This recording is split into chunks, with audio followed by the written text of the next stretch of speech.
دے رہی ہے، کیونکہ اس وقت ہم ایک ایسی عظیم ہستی کے درمیان موجود ہیں جن کو اللہ نے کتاب و سنت کے ساتھ ساتھ شرعی علوم میں بھی وہ عبور دیا ہے کہ جن کے مقام و مرتبے کا لحاظ ہم سمجھتے ہیں ہر طبقے کے ماہرین علم نے مانا ہے۔ یہ اور بات ہے کہ شاید آپ ان کی قدردانی کرتے ہیں یا ان کے مقام کو سمجھتے ہیں یا نہیں سمجھتے ہیں۔ میری مراد ہے ہم سب کے مشفق و مربی، استاذ الاساتذہ حیثیت، استاذ الاساتذہ شخصیت جناب حضرت مولانا کبیر الدین فوزان صاحب فاضل دیوبند دامت برکاتہ۔ اسی کے ساتھ ساتھ یہ بھی ہم سب کے لیے، ہمارے لیے جو ہے کسی بڑی سعادت یا کامیابی سے کم نہیں کہ اللہ نے ہمیں اس عظیم ہستی کے موجودگی میں لب کشائی کرنے کا موقع دیا، جن کے دیدار یا جن کے ملاقات کی تمنا برسوں سے طالب علمی کے زمانے سے ہم لوگ جو ہے اپنے سینے میں لے کر کے چلا کرتے ہیں۔ ہم سب کی دعا ہے کہ اللہ تبارک و تعالی حضرت کو مزید عمر دراز عطا کرے اور تمام لوگوں کو، خاص کر طالبان علوم نبوت کو، اس قوم کو حضرت سے اور مزید مستفید ہونے کا موقع عنایت فرمائے، آمین۔ سامعین، میں نے ایک آیت پڑھی ہے، یا ایھا الذین آمنوا توبوا الی اللہ توبۃ نصوحا۔ میں بڑے ہی ادب کے ساتھ حضرت کی موجودگی میں اسی آیت کے ضمن میں مختصر طور پہ بات کروں گا۔ ابھی حضرت مولانا انور صاحب قاسمی دامت برکاتہم رمضان کے متعلق بڑے ہی مدلل اور جامع خطاب مختصر طور پہ آپ کے سامنے پیش کیا ہے۔ میں اسی سے ایک کڑی اور ملانا چاہتا ہوں۔ اللہ تبارک و تعالی قرآن مقدس میں لوگوں سے یہ مطالبہ کرتا ہے کہ لوگوں، اے آدم کے بیٹوں، اے امت محمدیہ صلی اللہ علیہ وسلم، تم گناہ کیے ہو یا تم نے جس طرح کی بھی زندگی گزاری ہے، تم اللہ کی بارگاہ میں سچا اور پکا توبہ کرو۔ سامعین محترم، یاد رکھیے الانسان مرکب عن الخطأ والنسیان کہا گیا۔ انبیاء کی ذات یقیناً غلطی اور خطا سے محفوظ ہے، لیکن ان کے علاوہ کوئی بھی ہو، کوئی بھی طبقہ ہے، صحابہ کی ذات ہے، تابعین ہے، تبع تابعین ہے، یا مفسرین ہے، محدثین ہے، کوئی بھی ہے، یہ دعویٰ نہیں کر سکتا ہے کہ ہماری ذات گناہ اور جو ہے کہ غلطی، خطا اور نسیان سے پاک اور مبرہ ہے۔ اور ہم اور آپ اس ناگفتہ کے دور میں جبکہ ہر طرف الحاد و لادینیت، دین سے دوری کی ہوا چل رہی ہے، ہم سب کا کیا کہنا ہے؟ تو یاد رکھیے اللہ کے نبی صلی اللہ علیہ وسلم نے ارشاد فرمایا، قطرتان احب الی اللہ من الدنیا وما فیہا، قطرۃ یحرق فی سبیل اللہ وقطرۃ تذکر الناس فی الخالیہ وفازت عیناہ۔ تو سامعین محترم، آج تک ہم نے جو کچھ بھی کیا، جس طرح کی بھی زندگی گزاری ہے، اللہ کا کرم ہے کہ ایک مبارک مہینہ رمضان المبارک بہت ہی قریب ہے، اس کے آمد ہے، بس انشاءاللہ کچھ ہی دن کے بعد ہم لوگ انشاءاللہ اس مہینے میں داخل ہوں گے۔ تو یاد رکھیے، میں آپ کو اسی ضمن میں حضرت مولانا انور صاحب نے بھی جو فرمایا ہے، میں آپ کو اس طرف ترغیب دلانا چاہوں گا، اور ابھی ہمارے علماء کرام بھی خطاب فرمائیں گے۔ تو یہ جلسہ کرنا، یہاں بیٹھنا، یا اس طرح کا جو ہے کہ جس طرح کی بھی محفلیں سجا لیں، اس کا اگر آپ صرف ایک چیز اپنے دل میں لے کر کے بیٹھ جائیں تو آپ کا یہ جلسہ کرنا بھی جو ہے کہ مفید ہے، آپ کا یہاں آنا بھی کارآمد ہے، آپ کو قربانی دینا بھی کارآمد ہے۔ اور اگر آپ نے یہ نہیں کیا تو پھر یہ پنڈال بھی آپ کے لیے وبال جان ہے، آپ کا یہاں جمع ہونا بھی باعث پکڑ بن سکتا ہے۔ وہ کیا ہے کہ علماء کرام جو آپ کو قرآن و حدیث کی روشنی میں خطاب کرتے ہیں یا دینی امور کی جانکاری دیتے ہیں، احکام شرعیہ سے واقف کراتے ہیں، اس پر عمل پیرا ہونا ہے۔ یاد رکھیے، آپ اور ہم آج تک جو کچھ بھی کر چکے ہیں یا کر رہے ہیں، اگر ہم نے آج بھی صدق دل سے توبہ کر لیا، اخلاص کے ساتھ اپنے رب کی طرف رجوع کر لی، تو یاد رکھیے اللہ تبارک و تعالیٰ جو ہے کی طرف سے اعلان ہے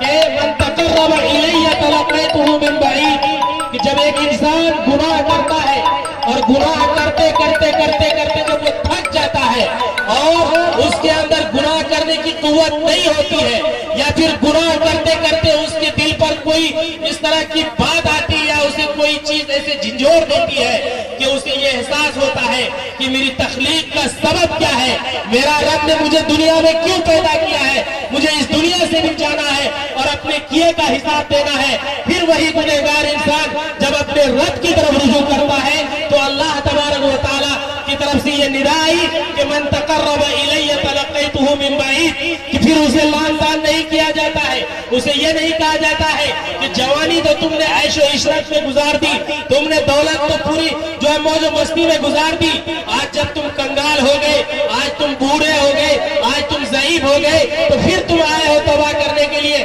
ایسا نہیں ہے، بلکہ جیسے ہی بندہ اپنے رب کی طرف رجوع کرتا ہے فوراً اس کی جو ہے کہ اللہ تبارک و تعالیٰ کی طرف سے قبولیت کا درجہ دیا جاتا ہے۔ اس لیے میں گزارش کروں گا آپ سے، یقیناً آپ نے بہت سے جلسے سنے ہوں گے، بہت سی تقریریں سنی ہوں گی، شاید کہ آپ کا جو ہے کہ آپ کے لیے وہ باعث جو ہے کہ کارآمد ہے یا نہیں ہے، لیکن میں آپ کو یہ وعدہ کر کے جا رہا ہوں علماء کے درمیان میں آپ کو یقین دلاتا ہوں کہ اگر آپ اس پنڈال میں بیٹھے ہیں، اس ارادے کے ساتھ بیٹھیے کہ اللہ والوں کا اجتماع ہونے جا رہا ہے، اللہ کے جو ہے مقرب بندے تشریف لا رہے ہیں، وارثین انبیاء کا اجتماع ہونے جا رہا ہے، قرآن و حدیث کی روشنی میں باتیں ہوں گی، چلو آج تک ہم نے زندگی لہو و لعب میں گزاری ہے، چلو اس پنڈال میں بیٹھ کر آج اللہ وارثین انبیاء کی تقریر کو سنیں گے اور اپنے دل کی دنیا کو بدلنے کی کوشش کریں گے۔ اگر آپ اس ارادے سے بیٹھیے گا اور اس عزم کے ساتھ بیٹھیے گا،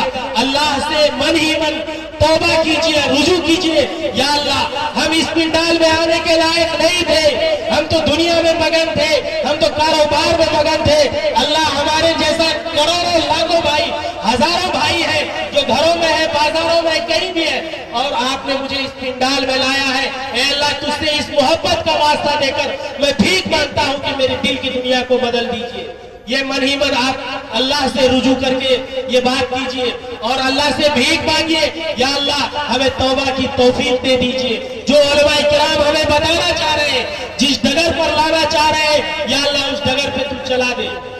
یاد رکھیے، اگر آپ توبہ اور اس صدق دل سے، اس جذبے سے یہاں بیٹھیں گے تو انشاءاللہ العزیز علماء کرام جو خطاب فرمائیں گے، جو چیزیں آپ کو بتائیں گے، اس کے اوپر آپ کا دل خود بخود مائل ہوگا اور آپ کو عمل کی توفیق بھی ملے گی۔ انشاءاللہ کریں گے، انشاءاللہ ضرور کریں گے۔ ہر شخص یہ عزم کر کے بیٹھیے کہ یا اللہ ہم یہاں آنے کے لائق نہیں تھے، یہاں اگر میں آیا ہوں، اس پنڈال میں آیا ہوں، یہ محض تیرا کرم ہے، جس طرح تو نے اپنے فضل سے ہمیں اس پنڈال میں لا کر بیٹھا دیا ہے، یا اللہ تجھ سے میں بھیک مانگتا ہوں کہ اے اللہ تو اپنے فضل و کرم سے میرے دل کے دروازے کو کھول دے اور میرے سینے میں ہر اس بات کو اتار دے جو ہمارے معزز مہمانان کرام قرآن و حدیث کی روشنی میں ہمیں بتانا چاہ رہے ہیں، ہمارے سینے میں اتارنا چاہ رہے ہیں، اور اے اللہ تو اپنے فضل و کرم سے ہمیں ان باتوں پر عمل پیرا کر دے جس پر ہمیں علماء کرام کتاب و سنت کی روشنی میں عمل پیرا کرنا چاہتے ہیں۔ اگر آپ صدق دل سے یہ کریں گے تو انشاءاللہ العزیز اللہ کی ذات بہت بڑی ہے، جن کی صفات ہے رحمان و رحیم کریم، اور جس کی طرف سے یہ ندا لگتی ہے کہ جب بندہ توبہ کی طرف رجوع کرتا ہے اور اپنے رب کی طرف رجوع کرتا ہے اور اپنے گناہوں پر نادم ہوتا ہے، تو اللہ کے نبی نے فرمایا کہ اگر کوئی شخص، کوئی گنہگار بندہ، کوئی نوجوان، کوئی بوڑھا گناہ کرتا ہے اور گناہ کرتے کرتے تھک جاتا ہے اور پھر اس کی زندگی میں کوئی لمحہ ایسا آتا ہے، کوئی بات اس کے دل پر ایسا چوٹ دے جاتی ہے کہ جس سے اس کا دل چکنا ٹوٹ کر جو ہے کہ اس کا سارا غرور جو ہے کہ چکنا چور ہو جاتا ہے،